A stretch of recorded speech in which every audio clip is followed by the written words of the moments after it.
আপনারাই তো বললেন চোখ বন্ধ করলে কিছুই দেখা যায় না, এই জন্য বর্ডার ঠিক করেন, সব ঠিক হয়ে যাবে। তাই আল্লাহ প্রথমে বললেন নজর, এরপরে বললেন লজ্জাস্থান।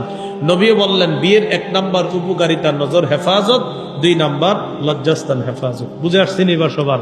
নজর হেফাজত হলে লজ্জাস্থান অটোমেটিক হেফাজত হয়ে যায়।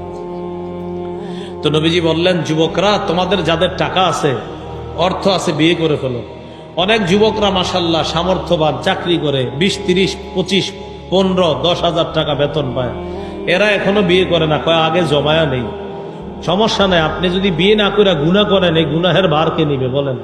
হ্যাঁ, বালেক পুরুষ আছেন যারা, আপনারা যদি বিয়ে না করে গুনাহ করেন, এই গুনাহের বোঝা কে নিবে?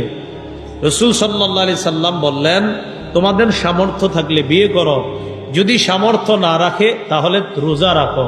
তাহলে সামর্থ্য থাকলে বিয়ে করবেন, সামর্থ্য না থাকলে রোজা রাখবেন।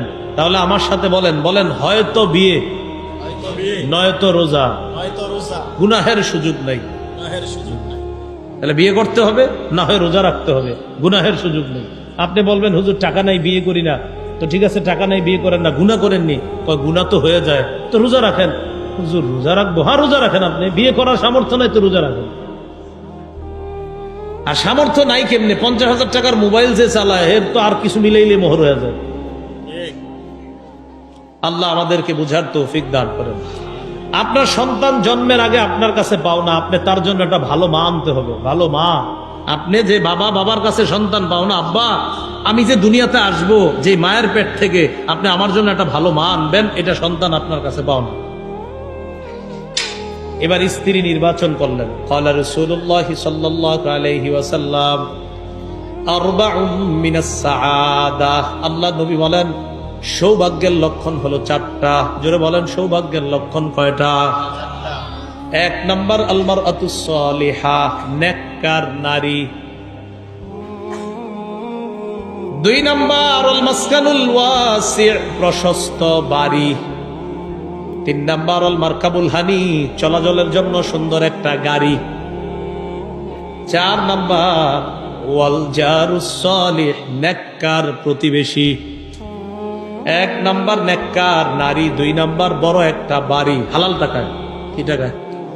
হালাল টাকায়। 3 নাম্বার হালাল টাকায় ভালো একটা গাড়ি। 4 নাম্বার নেককার প্রতিবেশী।